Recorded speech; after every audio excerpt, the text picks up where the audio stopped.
that L on Jon Jones, right? I mean, and many would argue that you already did, but the stakes are the same, right? As you said, it's the same belt that's on the line. Same exact thing. Yeah, does it still feel the same whether it's Jon Jones or not? It feels easier. The media is a little less. The overall feel is like it's just a fight as opposed to fighting the greatest of all time kind of deal, where everybody's like, and it's not my first time. I think it's not my first time. Like last time was my first time. I'm a vet, like I know what to expect. I know exactly how to approach it. I know what to do. I know when to get hyped. I know when to stay, even keel. So it's not like I'm not fighting, it's not about the opponent, it's just about the approach. And the way fight week's going and everything's going, like it's pretty simple. Like I'm pretty much in my room sleeping during the day and then I'm up all night. Like I don't have to deal with a lot of anything because everybody's asleep when I'm awake. So it's pretty nice. I was gonna say, speaking of sleep, to anybody that watches this and goes, he's scaring me. He's a little too tired right now. Are we reading too much into it? Are you gonna be okay come Saturday, Sunday? What time is it right now? It's 5:35 p.m. Yeah, I fight at 7 a.m. So I'm not worried about being tired right now. I dig it. You talked about the difference in the fight, right? I mean, obviously, the one you were fighting like this mythical creature, right? Now you're fighting a guy. Is it as simple as stay away from his power and I'm gonna be okay? Is it that easy of a breakdown? You'd like to say that, right? I mean, but then again, he says he's like claiming his only attribute is power. So we're in the light heavyweight division, bro. Like, I don't know if you know this, but we all have power. So, yeah, it's really a matter of just, crossing my T's and dotting my I's, staying sharp, and I'll be fine. Very nice. Of course, everybody's been affected by this pandemic and how they prepare and all that. As far as, the way you're approaching this thing, has this impacted you? Have you been able to prepare as normal? I mean, what's it been like for you? Yeah, it's been pretty much normal, but the thing that's different is vetting training partners, right? Like, I have to make sure not only are they a spy, are they just trying to hurt me? Are they trying to make a name off me to be a gym hero? But now the new thing is, are they trying to bring a virus into my camp and take me out through a virus? Like, and then, I'm the same weight class, I could step in, like, you don't know what you're dealing with or who you're dealing with. So it's been a very close, tight camp. We've been really keeping our eyes on everything. I think it added another potential threat to my camp and my health.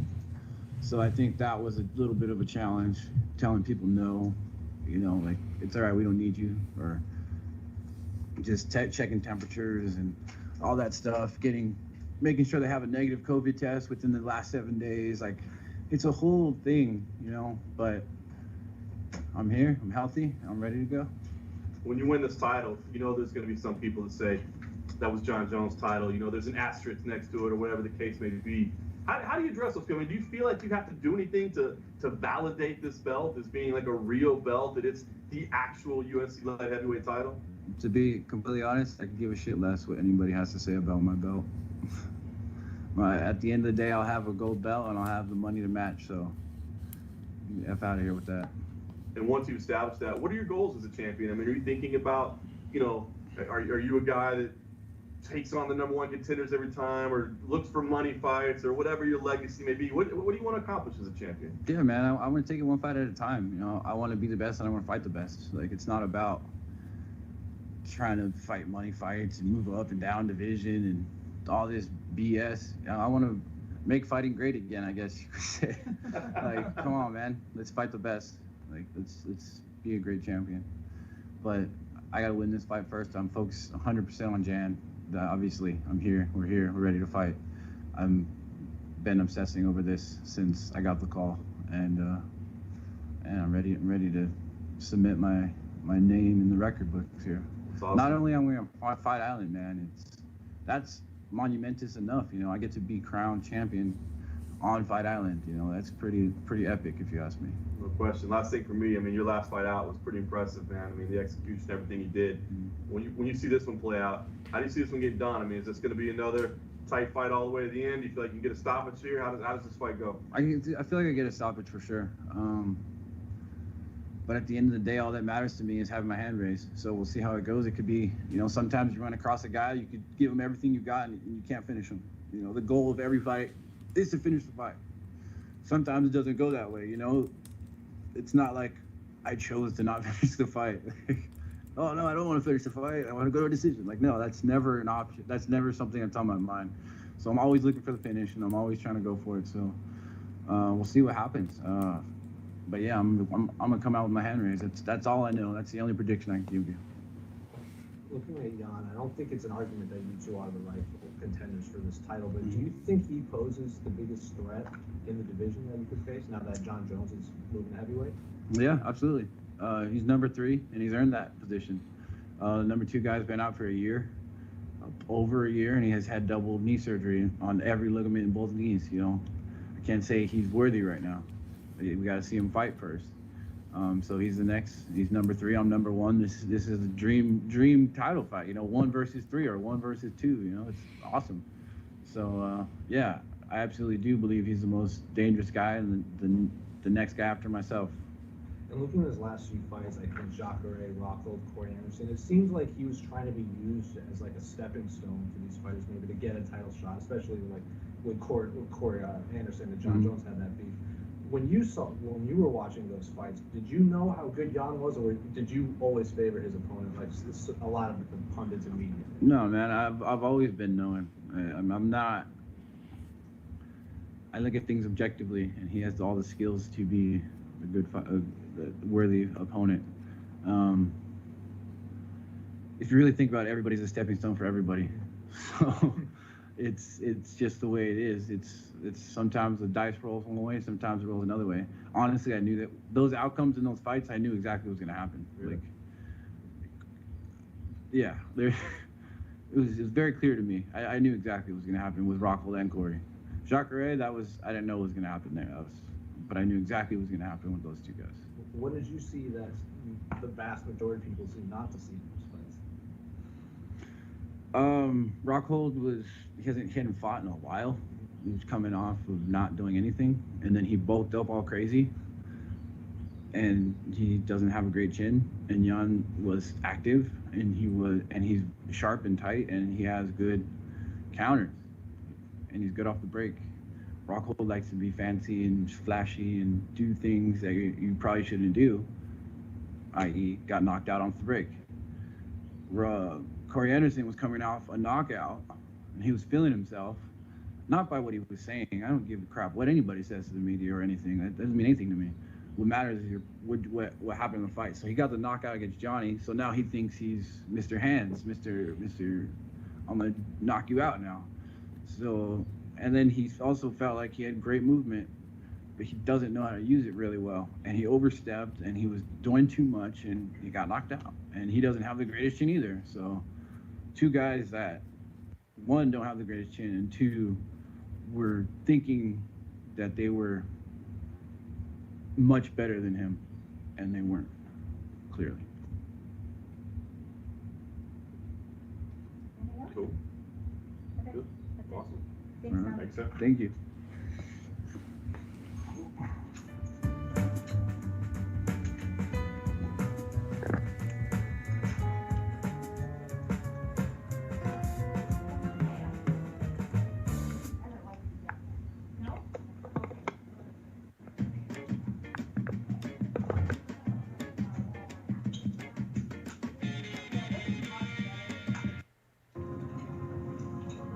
Hall, who was actually doing quite well in that fight. One of his better than when I need to, but I feel like it's not a bad thing. It's Bro. It's not bad. Guys, what is real hard in the practice? That's what I know. That's my right. I littered to bottom. That's my right. I littered to.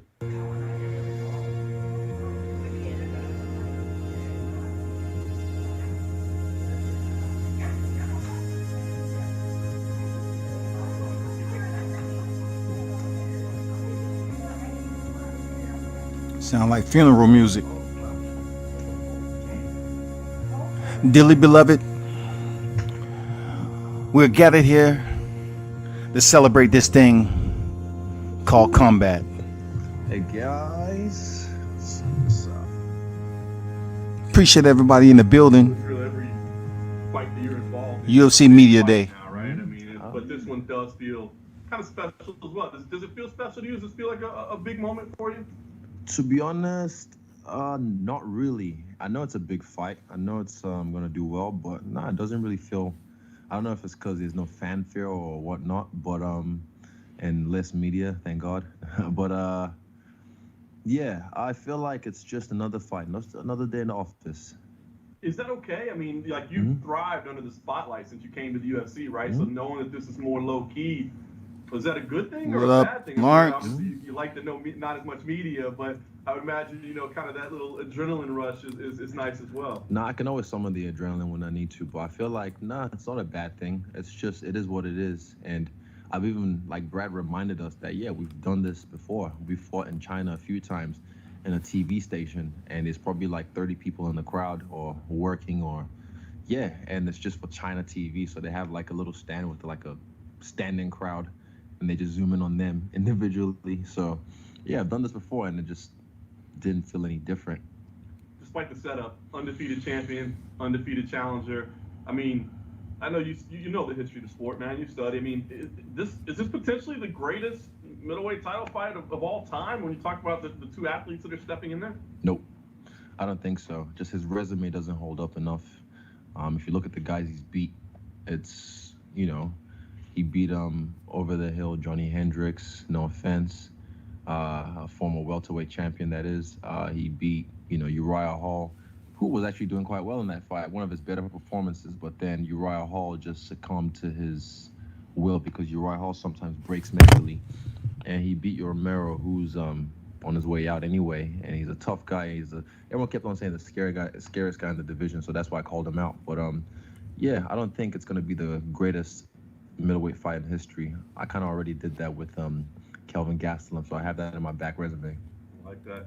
I got to ask about the exchange that you guys had that we all saw on tape. I mean, Yeah. I saw a lot of people that are disappointed. They were like, I thought these were bitter rivals and they hated each other. Well, what happened was I walked past him. If you see it in my story, I checked him, and he said, what did he say? He said, "You good?" I was like, "I'm great."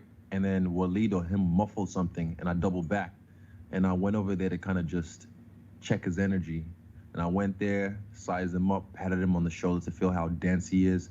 I shook his hand because I wanted to feel the kind of pressure he put on from a guy who said I would not shake his hand when I beat him, da-da-da-da.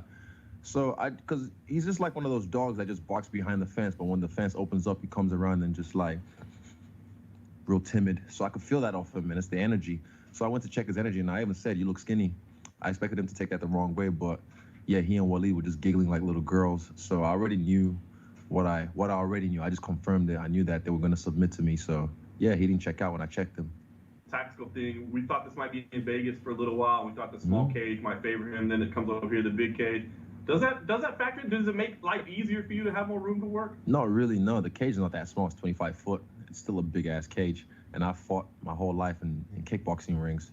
Even when I fought in the fucking thing ring, it was like a fucking few of these tables linked together.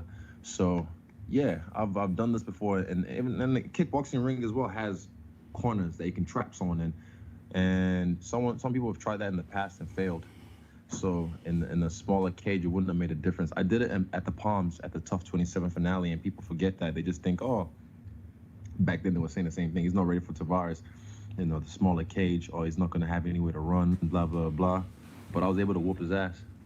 So it's interesting to me. I mean, I don't want to say you're downplaying the stakes, but I mean, for us that are kind of hyping this thing up, you say, maybe it's not that. So what are the stakes here? I mean, what does this mean in terms of your legacy or what you're building in your career? I don't want to downplay the stakes. I feel like it is an important fight. It's going to be a great showcase. It's going to be, and people say it's the fight of the year, like Dana White said, but that's only if he's tough enough to actually take a beating from me for 5 rounds. But I just don't think his gas tank's going to hold up.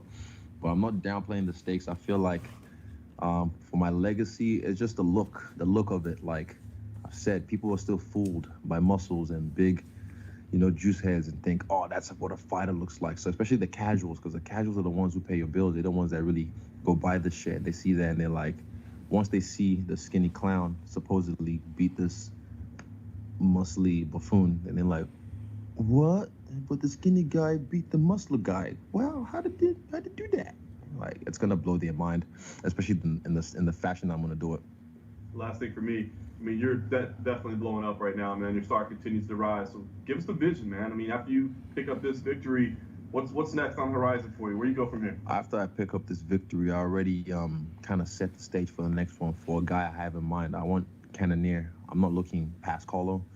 I'm just setting up the stage because I feel like Cannonier is going to destroy Robert Whittaker or dominate him. So I already told Cannonier he does that, he's next in line.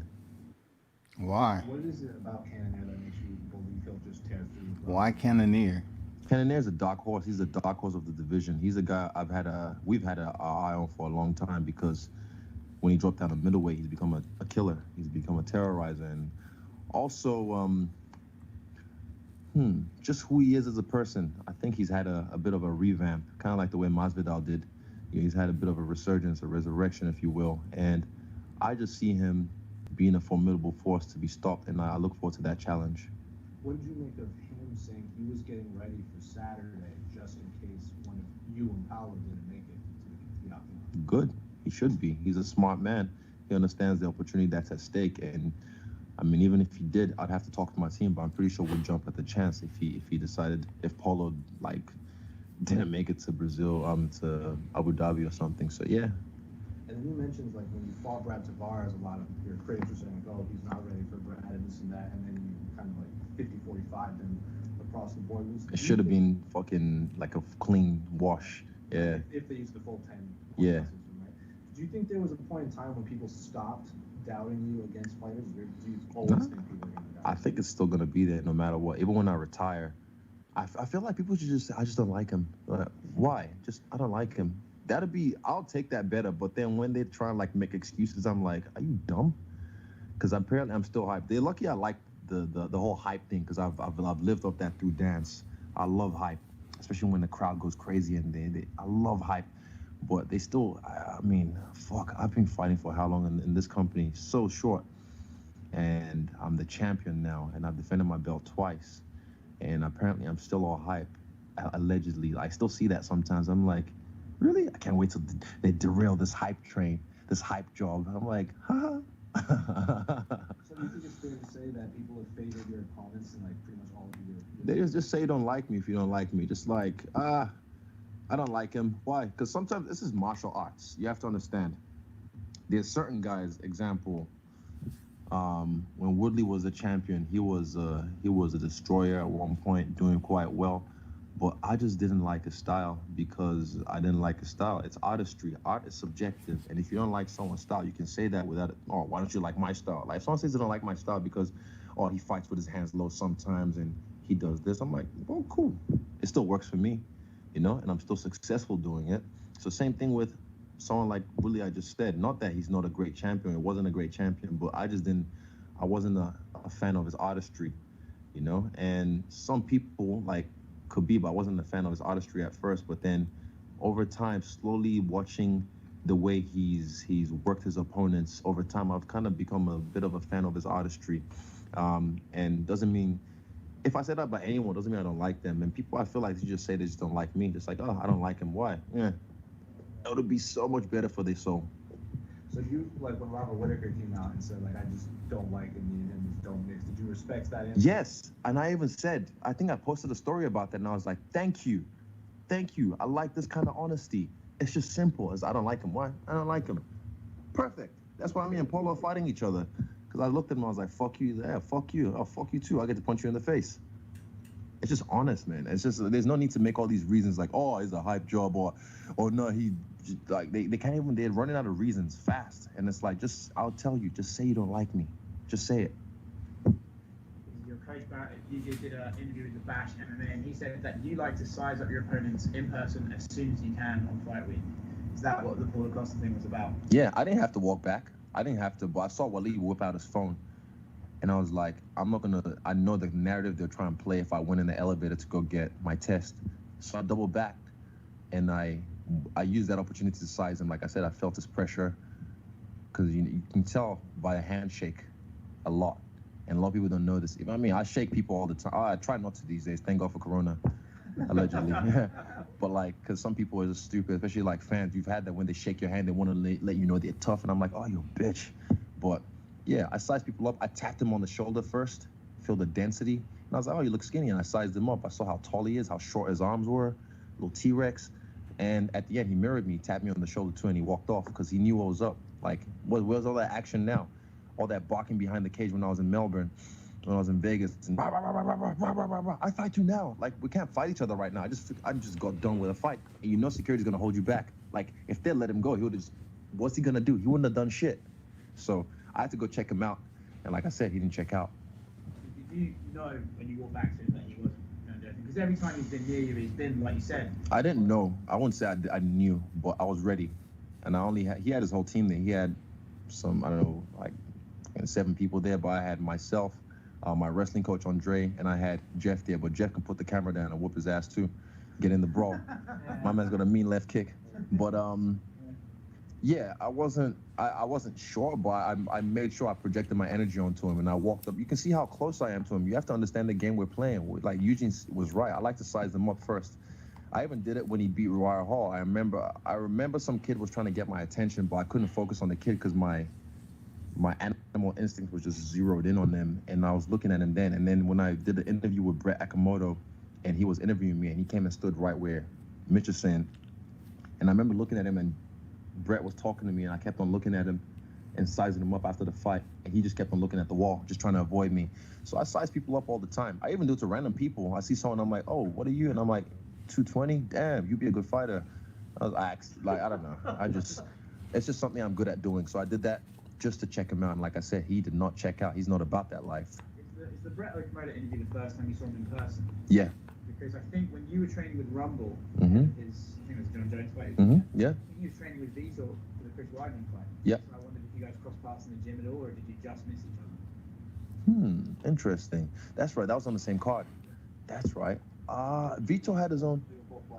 Yeah, but Vitor had. I went to Vitor's gym as well and trained with him once, and Vitor had a private gym, but I sparred with Vitor at the Black Zillions. I did, but nah, we also had a private drilling session with me, Vitor, Rumble, and Henry Hooft, and yeah, I didn't run. Maybe I did, maybe I didn't. I don't remember. It wasn't really memorable to me then. Maybe at one. Probably. He was a fuckboy still. Anyone else? Yep. I saw a video one of these days where Paulo Costa was giving an interview, and the reporter said, "Oh, Israel Adesanya challenged you. You didn't know who you were." That was right after. Yeah, that was right after the Tavares win, and that was the one I won the night before he beat Uriah Hall. And I'm like, oh, fucking course you know who I am. But they didn't want to. They thought they were the big dogs then, and they didn't want to give me any shine. Ooh. But yeah, You challenged him at that time. I did. Why? Energies, man. Sometimes you can see someone and you just don't like the energy, and then you just know, I don't like you and you don't like me. And yeah, let's fight. We get to do something about it. That's the difference. And the beautiful thing about this game is if I didn't like someone, I can actually fuck them up. And I'm sorry, how do you see this fight playing out if they go to the ground? We're talking about a black belt. Kelvin Gastelum was a black belt in jiu-jitsu as well, I think. And yeah, I don't know what Tavares is. I'm not sure. I hope he tries to take me down and he can realize how taxing it is to try and take me down. I hope he tries. I welcome it. And I never stopped training wrestling for this fight. I never stopped grappling because I'm not just getting ready for this fight. I'm always getting ready to be a better martial artist every single time I step in there, every single time I'm in camp, every single time I'm training. So yeah, if he does, he might be in for a rude awakening. I'll bambolo him. How about that? No worries. Anything else? Okay, I'll definitely agree. Cool, easy. No worries, thank you. A couple more stops for you. Big left kick. I was literally about to ask about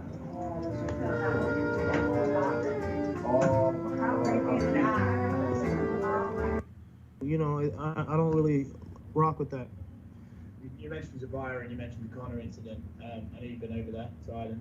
Do you feel like you're fighting on behalf of SBG for this one? Yeah, definitely. I got a lot of SPG people hitting me up saying, I don't want to say what they're saying, but they're saying some things, you know what I mean? And they definitely want me, to get that punch back, which I will. And yeah, definitely, I love Ireland. They treated me really good out there, and I got a good connection out there. Does it make it any special for you, given that Zubaira is Habib's teammate and one of his closest friends? It's just another fight. This would be the second teammate of Khabib's that I put away. So, it's nothing new. I've been here before. Like I said, I feel like the first, teammate of Khabib's I fought was a better wrestler. He was, 7-0 with 6 submissions. So I feel like, this is nothing new. And I feel like I match up even better with this guy. And I don't really care about, if he's Khabib's homeboy or not. I'm just looking at the fight stylistically, and I match up well, and I'm ready to perform. But do you feel like it's like one of the biggest names, maybe not the fight-wise, but like the popularity-wise? The guy has a big following. Yeah, that's what I'm looking at. I'm looking to, put him away, grab some of those followers, run my followers up, build my platform, and keep it moving. Do you see, we're talking about your performances in the cage and stuff like that, and you're still trying to find that fight, and this could be it, or this is going to take me to the next level in popularity. Then you see someone like Hamzat Chimaev and certain fighters that the UFC just put the machine behind for whatever reason and compel them. Do you ever feel a bit irritated that why isn't that machine behind me? No, I don't feel irritated. He came out, he's got 2 KOs, he came out blazing. Of course everybody knows my UFC debut didn't really play out the way it was supposed to. You know what I mean? But, I feel no resentment. I feel like every man is responsible for his own. And, he's doing his thing right now. He's talking all that, and he's backing it up. So, hats off to him. Cool. Awesome. Good. Thanks. Thank you. I appreciate it.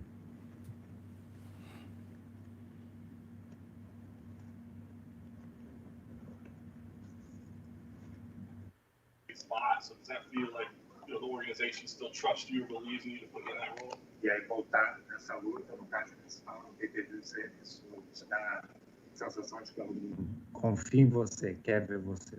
Então, eu fico muito feliz e honrada, né? Não quero tirar nenhum mérito da minha adversária que... Was he somebody that you were keeping an eye on before? Juan Błachowicz. Him as he kind of made his way up the ranks? Yeah, when he just, start fighting in the UFC. The opponent for Dominick Reyes really good, for the vacant light heavyweight title. South of position, really good. The left kick, left kick and left hand. So his stand-up is, his best weapon. So this is something that I have to watch more. Good takedown defense. When you take him down, he knows how to stand up. But anyway, I find a way to beat him, and I'm ready for that. I've got in my gym a lot of southpaw guys, a lot of really good kickboxers. So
skills. I just need to, find what goes wrong. I need to connect the dots, Okay, this will, and I find a way. I connect correct, and right now I'm going to have opportunity to be the champion. One more step. Nice. Last thing for me. There will be some people when you win a title that'll say, you didn't win it from John Jones, so it's not the real title. I don't care. How do you address people like that? I don't care, people always gonna say something, I know that if I believe that I won the fight, and I know that that is a historic moment in Poland. This is the biggest fight, I think so, in Poland right now. So I'm gonna celebrate in Poland, like never. I'm gonna start here. But first, I have to do the job. Looking at your last few fights, do you think the UFC was trying to use you as a way to propel your opponents towards a title fight? Like if they had beaten you, they would probably get the shot and you were the one to stop them? Maybe. So, but I don't think, I just do my job. I never choose my opponents. I always want to, fight with the best in the world. And I just wait for my moment, and now it is. So I don't think, about this. But maybe they do this, but even that, so I, destroyed this plan. Do you like playing that role as the underdog that like you're the Yeah, I'm always underdog, so. Do you like that? I don't care, this is, when you step inside the octagon, it's always 50 for 50, I won on he, this is for, for bookmakers and for you guys, to do this, when fighting starting, everything what you write on your paper doesn't matter, that's what you do in the gym, and then how you prepare for the fight. This is the most important. Well, Dominick Reyes actually said he favored you in all three, against Royval, against Jacare, and against Corey Anderson. He knew that you would beat them. Great. Nice to hear them. Thank you, Dominick. Can you talk about the matchup though, like your style, his style, everything's gonna play? Okay. So I have to say, you want me to ask? He's stand-up fighter. I also like fighting stand-up, so I think that's gonna be really good fight to watch. Kickboxing match in small gloves. But this is MMA, so everything could happen. And if he, give me opportunity to take him down, I will do this and try to submit him. I'm ready for everything, for knock him out, for submit him, and fight for the 25 minutes. So, but I think that's gonna be fight what people gonna, talking a long time after this. Do you think there's also more pressure because people keep comparing the new champion to John Jones all the time? Like I said before, I don't want to put any pressure into my head, and put more pressure. That's why I don't think about. I think only about that I want to have good shape, do really good job with cutting weight right now. Don't destroy this the situation right now. And if I do this correctly, then I'm gonna be really good in the really good shape inside the octagon. I do a great job. I don't think about the belt. I'm thinking about the fight and Dominick, and that's it. I was talking to Thiago Santos, he was supposed to fight Glover, and that's probably for the bit. But he was saying that after facing you, you guys became friends. Yeah, we trained together in Vegas before he fight against Jones and mine against Rockhold. And after, when I fight against Jacare, I go to his gym and train with in his gym. So yeah, we are friends right now. But anyway, I would like to have rematch against him. It will be good after when I beat Dominick, first belt defend. Have a rematch for the belt. Yeah, against Thiago. But first of all, he have to because he catch the coronavirus. Yeah.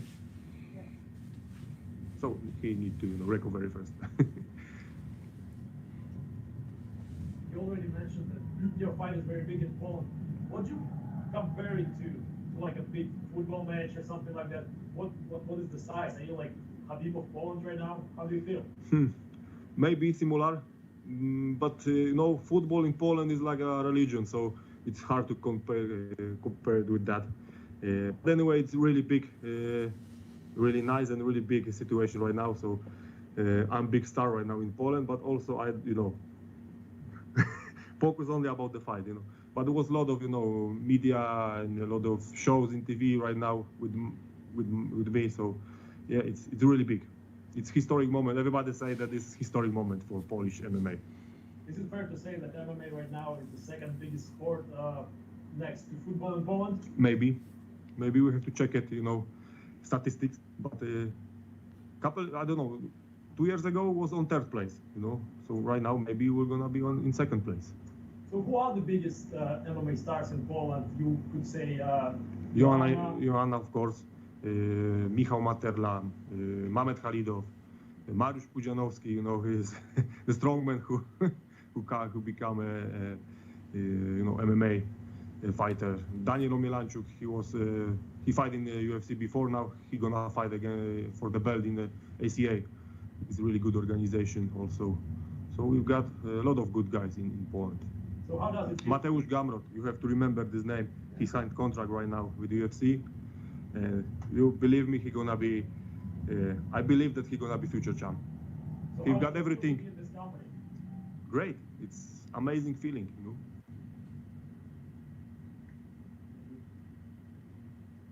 Cool. Good. Got it. Thanks, sir. Thank you.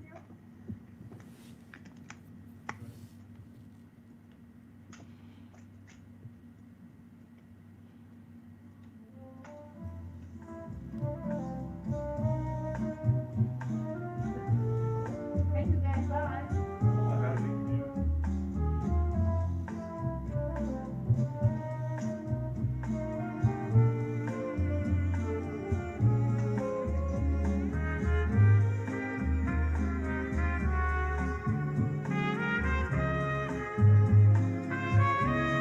We're going to fast forward to Paulo Costa.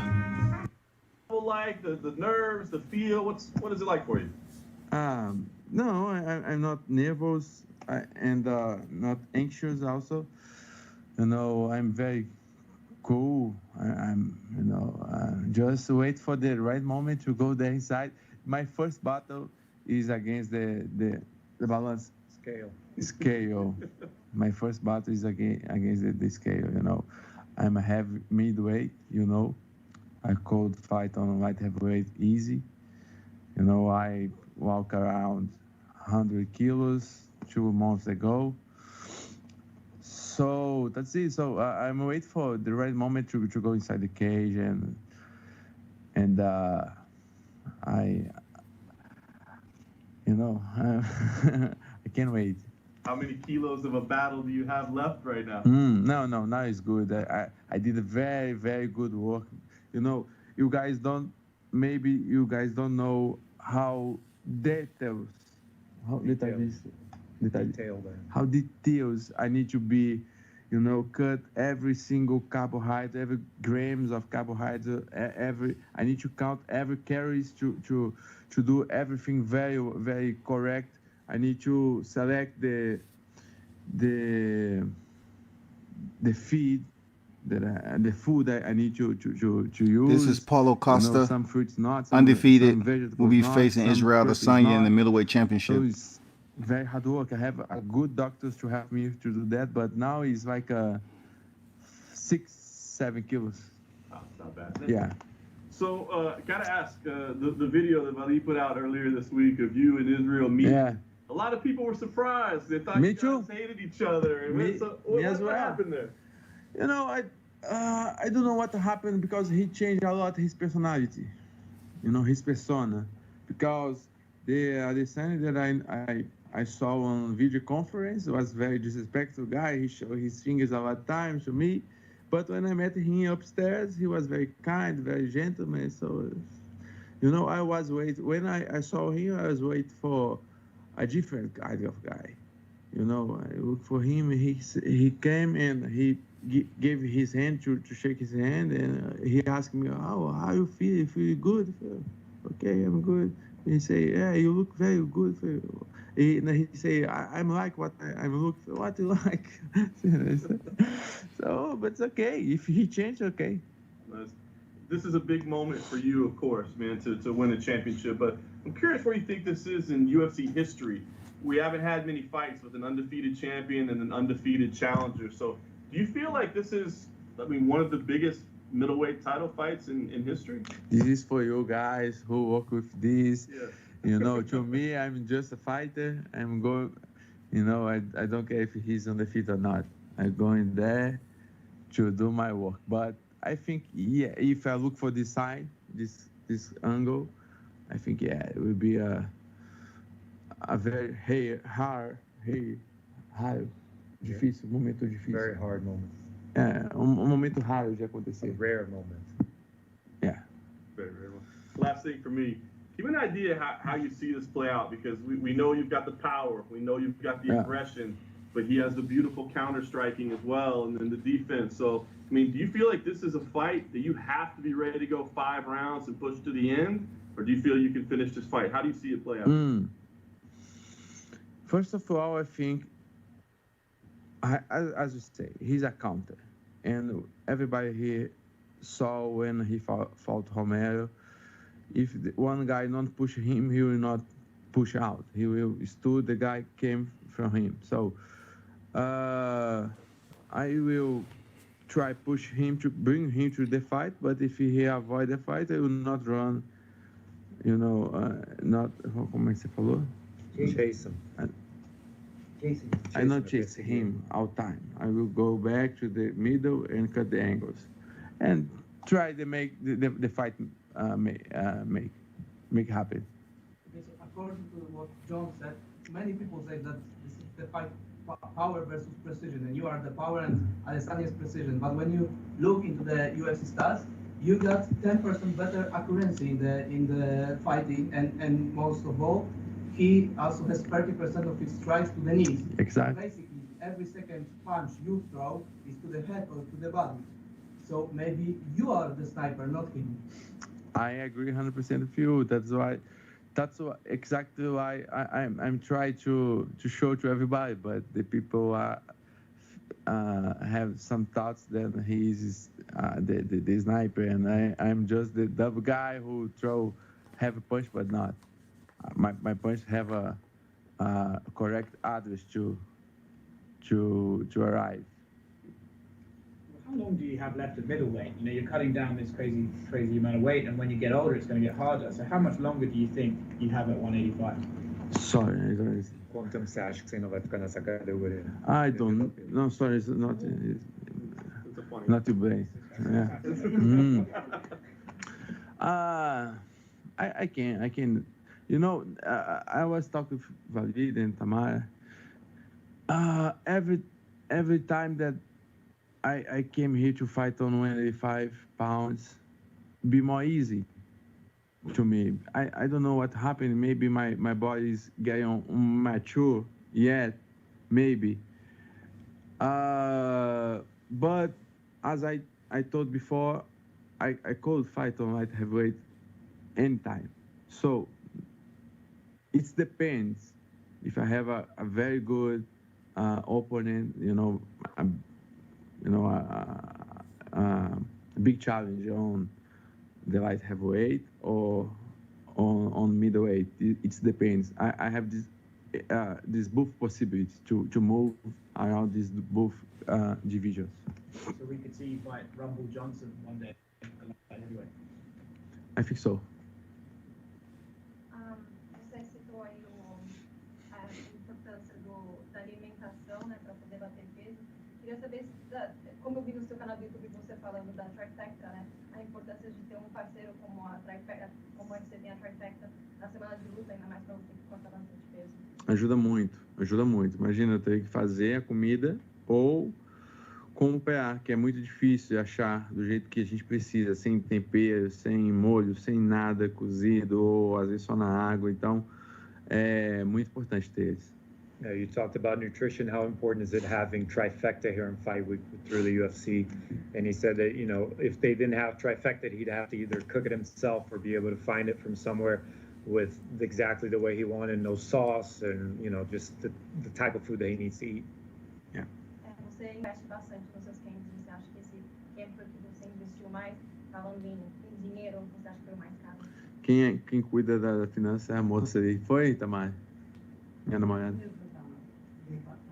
Foi parecido com o do ano passado, porque eu acho que a luta do Romero caiu 2 ou 3 vezes, então a gente foi emendando um camp no outro. Ficou muito caro.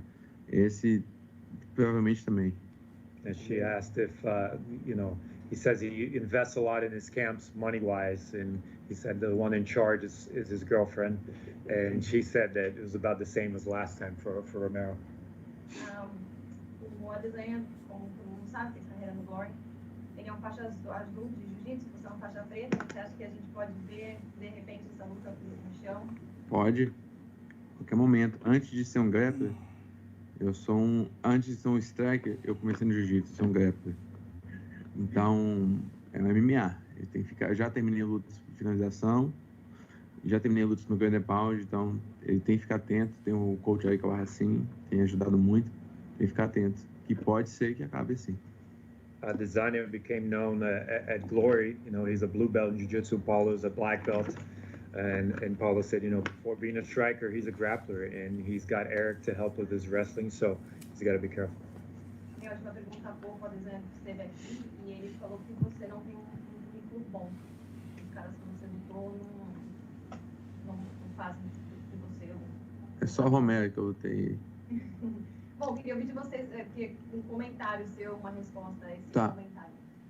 Não, eu acho que não faz sentido nenhum, né? Eu acho que o Royval é um ótimo lutador. Eu acho que o Johnny Hendricks também, tudo bem, estava numa fase já saindo, mas é um ex-campeão, tinha a questão Engraçado, que quando eu lutei Johnny Hendricks, todo mundo falava que eu não passaria dele, porque é um ótimo wrestler e tal. Enfim, mas o que o Adesanya tá falando, o Romero, que eu fiz uma luta bacana, quase nocauteei, ele ficou com medo de lutar com ele. Então, né?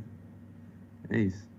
Israel said that he doesn't have a good enough resume. He hasn't fought high caliber fighters. And Paulo said, he fought Johnny Hendricks.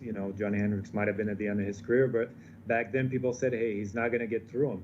And he did. And he fought Romero, almost knocked him out, had a great fight. So it doesn't make too much sense. E o Romero, ele ficou com medo de lutar com o Romero. Yeah, and he was afraid of fighting Romero.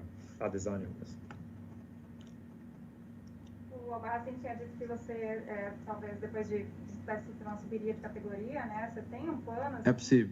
Depende se tiver um grande nome. Por exemplo, se o John Jones estivesse lá, eu gostaria de subir. Mas parece que ele não vai estar, né? Então vamos ver. Às vezes, dependendo aí, o vencedor do Błachowicz com o Reyes, talvez, se for, né? Se for uma coisa grande, ou talvez mantenha-se no médio se tiver algum desafio bom também.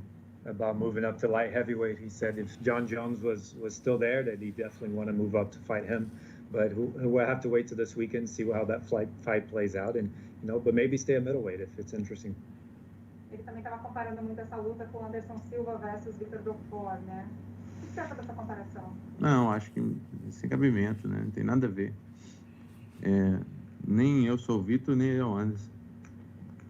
And people comparing Anderson. Somos totalmente diferentes, totally different fighters. He said, yeah, there's nothing. He's not Vitor and Israel's not Anderson, so. Você vê alguma coisa no estilo dele que seja parecida com o Anderson? Só o fato de às vezes usar essas esquivas, né, esse trabalho, mas eu acho que o Anderson é bem melhor, bem, no auge, né, foi bem melhor que ele. Do you see anything in him that reminds you of Anderson? He said maybe the movement and the way he moves around, but Anderson's much better than he. On his prime, in his prime. Yeah. Esse é um cinturão que foi do Anderson por tanto tempo, né? E você, colocando as mãos nele, estaria continuando esse legado para o Brasil. Queria que você falasse um pouco desse legado que você iniciaria. É um legado. Vamos começar um novo legado para o Brasil. O Brasil merece muito. And you're going to fight for the belt that Anderson held for so long. What's that like? He said it's continuing the legacy for Brazil, holding that belt. Só dando continuidade do que a Evelyn falou, infelizmente no Brasil o MMA sofreu uma queda, né, nos últimos anos. E por muito tempo o Anderson Silva foi a cara do MMA no Brasil. E você está trazendo essa cara de volta. Você tem essa noção disso, de que o Brasil vai parar para ver essa luta de um brasileiro lutando pelo cinturão agora no sábado? Eu, sinceramente, assim, eu sou patriota, eu tenho muito orgulho de representar o Brasil e eu espero muito que então, as pessoas valorizem, né? Ganhando o cinturão, eles valorizem o novo campeão brasileiro, mas eu espero que isso aconteça, entendeu? Basicamente isso. Eu acho que muitas vezes a gente não valoriza os ídolos que a gente tem, os campeões que a gente tem. Então, eu espero que valorizem. I understand that his height was really the height of the UFC in Brazil. It's changed since then, maybe dropped a little bit, but do you realize that the position you're putting yourself in to become the face? And said that he's proud to be a Brazilian, he's a patriot, and he hopes that people can value him and realize that, you know, he's the new champion. The people, a mídia também, que façam, né, realmente a promoção que tem que fazer, que levem. Já que é uma coisa grande, então vamos, né, ajudar a promover isso, a levar isso para mais pessoas que ainda não têm acesso. And the media can help as well. You know, if it's something big, then let's take it to everyone. Let's show it to everyone. Thank you. Obrigado. That's the best one. Thank you. Actually, I was going to ask you about it. Not the best, the affirmation. I was going to ask you the best.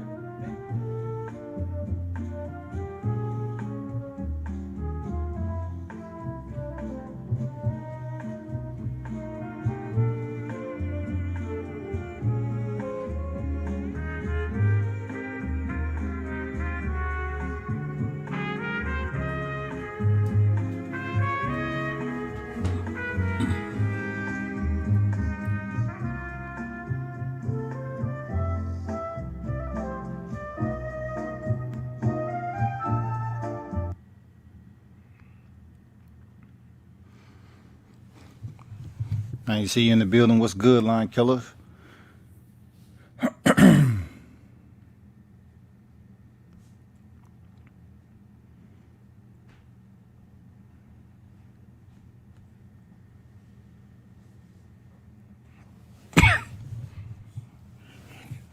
What's good, everyone who tuned in for that virtual media day of the fight card that's coming up this weekend. UFC 253 on Fight Island, Abu Dhabi. The cage is a bit smaller, you know what I'm saying, outside of the 30-foot cage that we usually see them contend in. But, you know, according to the fighting style, you know, they're going to have to adapt accordingly. You know, if you have some wrestlers on deck, grapplers, which is not going to make a big difference, but, you know, the shorter the distance, you know what I'm saying, the easier someone would say, okay, that's less road I have to travel to get a hold of my opponent. But the mixed martial arts game has changed so much that really doesn't matter. I mean, the time has changed where you just have a strict wrestler, grappler that takes advantage and you know, want to push their opponent up against the cage and do clinch work all 3 rounds. You know what I'm saying? The game has just changed so much. But anyway, appreciate everybody who stopped in. That's in the YouTube live chat. Kind of Local Sports, Line Killer, Jeff, Lawrence, everybody who stopped through. And those of you that's tuned in, I basically dropped the fight card in the details. And of course, as we get closer to the fight card, I will, you know, kind of break it down a little bit more.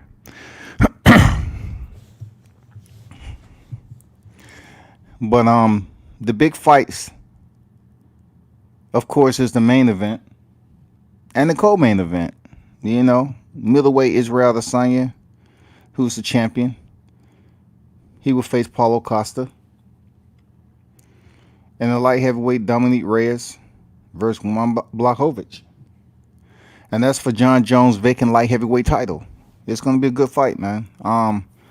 I think if any one of the two that's fighting for Jon Jones' vacant belt that's deserving of that really is Dominick Reyes. The next person I felt that should have been in here was Thiago Santos, but in his fight with Jon Jones, he just absolutely shredded his entire knee, man. PCL, MCL, ACL. I mean, he had to go through an extensive surgery and recovery. And when you're talking about, you know, ligaments and tendons and all that, man, it's a extensive recovery process for those of you that's ever torn anything and had to get back to a way of life where you had to be mobile. And I'm not sure if he'll ever be the same fighter. Seriously. So in case you was asking, why isn't Thiago Santos on deck? That's why. I mean, I'm pretty sure he's not recovered. He had to take time out of the cage, and you just can't come back like that from, man, a very severe in-depth surgery and perform on the highest level in a championship fight. It's just, it doesn't make any sense. You know what I'm saying? It's a blown opportunity for him being tough and not quitting. You know what I'm saying? We commend him for his heart, determination, and his will. Absolutely. But he just shredded his knee, man. I believe he basically injured both of them. So we don't know what that's going to be like when he returned to the cage. Another top name that's many would call a legend of the sport. And once again, you know, he has multiple losses on his record. But he is, you know, he's been around for quite some time and still hanging around, is the Diego Nightmare Sanchez. You know, dude is a legend, man. He was there at the first Ultimate Fighter. I mean, he's one of the pioneers along with a lot of other people. It's just at that point in time in his career where, you know, many people should think he should be either training fighters, you know, cornering fighters, passing on that experience that he was able to get during his career when he was at the highest level, when he was competing. But he's still in the square, man. I mean, the cage, he's still active on the roster. And I really think, you know, he's been in some wars too. I mean, one of the best fights you can look at is a fight between Sanchez and Clay Guida. I mean, that's like motherfucking Arturo Gotti and Mickey Ward. God damn. It was absolutely war, man. Man. But the PPV is gonna, I think the PPV is like 64.95, comparable to the Charlo PPV of 74.95. If I'm correct. So it's all about what you want to pay attention to. Of course, to the hardcore fans, they're going to try to get both. You know what I'm saying? But, you know, you have some people that just are not drawn into mixed martial arts as of yet. And they should. You should have just a little inclination of tuning into mixed martial arts so you can understand the art of combat on multiple levels. And then you won't be a little bit misdirected in boxing, you know, to a point when you think a fight should be stopped or it shouldn't be stopped. You know what I'm saying? Because in mixed martial arts, man, you might see a fighter that's bleeding all over the place and taking punishment, whether it be kicks, elbows, punches, or whatever. But then, you know, you have individuals in boxing where they might say a fighter is fighting a certain way and the fight shouldn't have went as long as it did, this, that, and the other. Two different sports, okay? Two different sports. But there's education in both. There's absolutely education in both sports, boxing and mixed martial arts. So that's all I'm saying.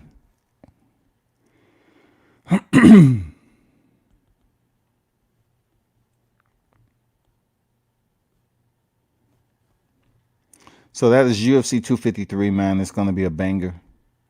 Israel Adesanya undefeated. Paulo Costa undefeated. It's going down.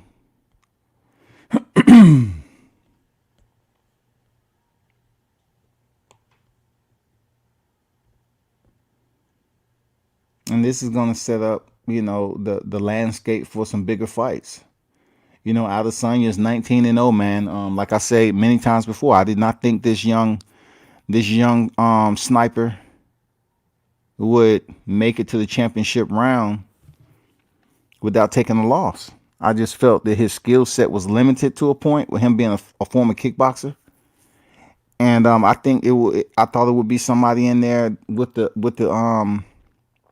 you know, the jiu-jitsu, wrestling technique or skill set to be able to get in close on Adesanya and test him out on the ground and see how his, jiu-jitsu defense is, to see how his base, to see how he work off his back, to check out his ground game the right way.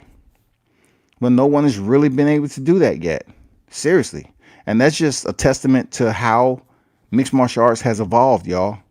Mixed martial arts has evolved extensively to the point where you can get a kickboxer come in here and just like Justin Gaethje, we have Israel Adesanya, and no one's really seen either of these fighters in there with a jiu-jitsu practitioner that put them on their back. Somebody on the level of a Khabib Nurmagomedov, somebody that's going to be persistent, so to speak, to put these guys on their back and make them work to advance that position. I mean, really put them through the wickets of transition, counters, sweeps, whatever the case may be. And then you have Paulo Costa, 13-0. And he's a big guy in between fights. You heard him. He looks like a light heavyweight right now, sitting at the table doing the virtual media. He's a big guy. So he said his first battle was with the scale, of course. But he walks around, man, like you would think this guy's a heavyweight fighter for real in mixed martial arts. Like he really walks around at a high weight. It's unbelievable that he's contending at 185, though. It's unbelievable. I'm not sure what's going on behind the scenes, how tough a weight cut it is for him. He seems in pretty decent spirit. You know what I'm saying? But the time he's taking to lose weight, that's time that Israel Adesanya is working on his skills and his technique and getting prepared for the next fight. That goes without saying, y'all. That goes without saying. You got to put in the cardio to lose those pounds on top of sparring and your training regime. You have to put in that work, that cardio to lose the weight. Period. Yeah, man. With 19-0, Israel Adesanya, the last style bender against 13-0 Paulo Costa. It's going to be a good, solid fight, man.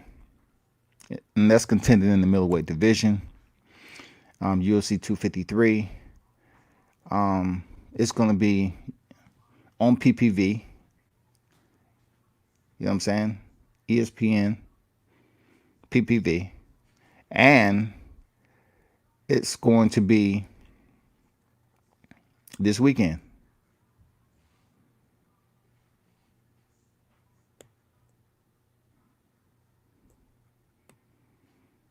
It's going to be this weekend, people. So you're going to have boxing and mixed martial arts.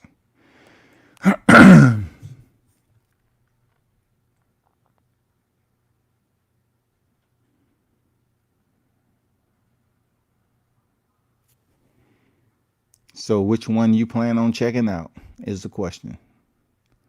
Because both of them are going to cost you a little bit. You know what I'm saying? So it's up to you.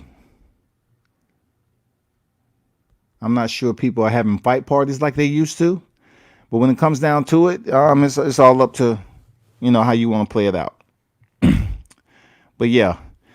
Man, I don't know what's going on with my... But that's what it is, man. I'm not going to take too much time on this particular live stream to get in depth about this fight card. I just wanted to, tune y'all in to the virtual media day. And, as the fight nears, it's only Wednesday. Of course, around Thursday or Friday when I plan on getting a little bit more thorough, in-depth breakdown. You know what I'm saying?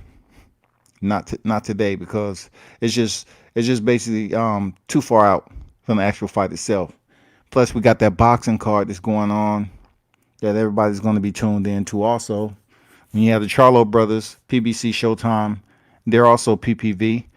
And Jamal Charlo facing Sergey Deryanchenko. and Jermell Charlo facing Jason Rosario. It's going to be a damn good fight, competitive. It's a lot on the line, believe it or not, for these Charlo brothers. It is. It's a lot on the line because Mel Charlo, if he wins, he moves closer to potentially unifying in the division. But also, in between him unifying the division for undisputed, we'll probably get to see him face one of the higher top tier names after his fight with Jason Rosario. But I must enforce this also, that Jason Rosario is not going to be an easy fight than people believe. That's just my opinion. It's not going to be an easy fight. It's just not. I see a lot of people putting in here that, it's going to be a knockout, this, that, and the other. Using those three, those three letters, those three syllables are easy. Using the other two, TKO, KO, it's easy to say that, but you really need to think about, just loosely, applying that to this fight, because Jason Rosario, in my opinion, is going to have a better performance than what people giving him credit to. We've seen Jermell Charlo step in there and regain his title and stay focused against Tony Harrison. He's proven that he can go into the late rounds, maintain his power, his cardio, and his focus. The test is for Jason Rosario. Let's see how what changes he make, how he's able to perform versus somebody that will pressure him like Jermell Charlo early. Who has the more power? Who has the best power? Who has the better chin? And that's going to be some questions. Because we all know Jermell Charlo is going to come out the box and let them hands rock. Seriously. He's going to try to go in there and win in dominating fashion. Period. That's just what the Charlos do. And it's a big fight for Jermell Charlo if he does go in there. If either fighter goes in there and win in dominating fashion, it looks good.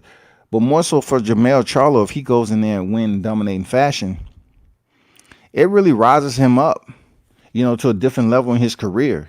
People have been, curious about the Charlo brothers for quite some time.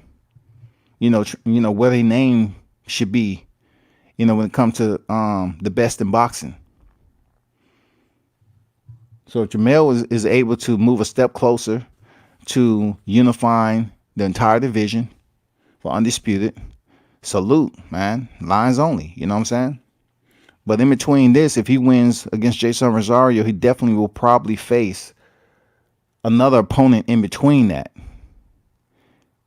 And if that opponent is, Lubin or whoever the case may be, we get to see him fight again, a top tier opponent, prior to him potentially stepping in there with the lone wolf over there at the WBO, Patrick Teixeira. So we'll see how that plays out. And then for Jermell Charlo, of course, he's in there with the tough Sergey Derevyanchenko. We haven't seen Derevyanchenko stopped like that, just in there with somebody like Charlo, beat down. People once again are just putting this notion out there that Sergey Derevyanchenko is going to go in there and get knocked out in the a second round. Man, Derevyanchenko is tough, man. So I look forward to both main event and co-main event living up to the billing. I really do. It's a lot riding behind this. We've been waiting on it for quite some time. Now it's here. Going down this weekend is PPV. And I'm pretty sure social media, all the segues are going to be lit.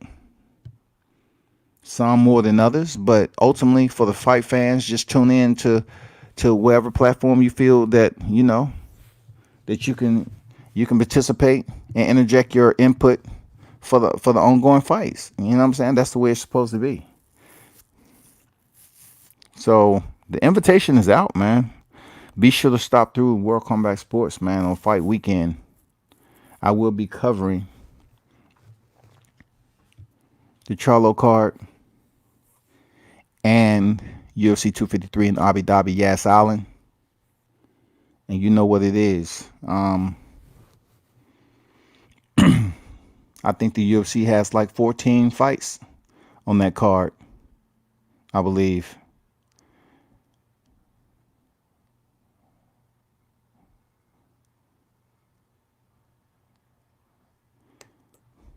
$12 to 14 cards, I believe. You know, that's a lot of damn fights. No bantamweight bouts. You know what I'm saying? No flyweight bouts on the card. On the preliminaries, but I think on the main card is one flyweight, but it's really hardly any flyweight. No bantamweights, hardly at all. It's just basically going to deal with the light heavyweight, the welterweights, and the light heavyweights contended 205, welterweight at 170, featherweight at 145. The current champion there is Alexander Volkanovski. So, you know, these fighters like Hakeem, Dawodu, and Tukhugov, they're not really any threats to the championship. You know what I'm saying? They just, you know, on the card.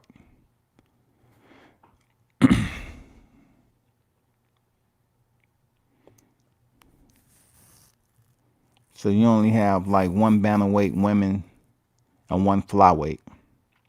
Besides that, it's really hardly any lighter classes on there like that, you know. You have lightweight Brad Riddell versus Alex da Silva, you know.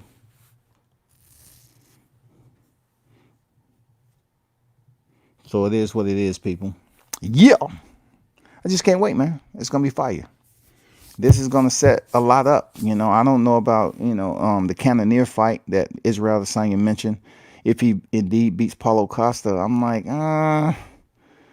but I'll save that for my other breakdown later on in the week, not today. But everybody who tuned in, turn up and tune in to World Combat Sports, salute.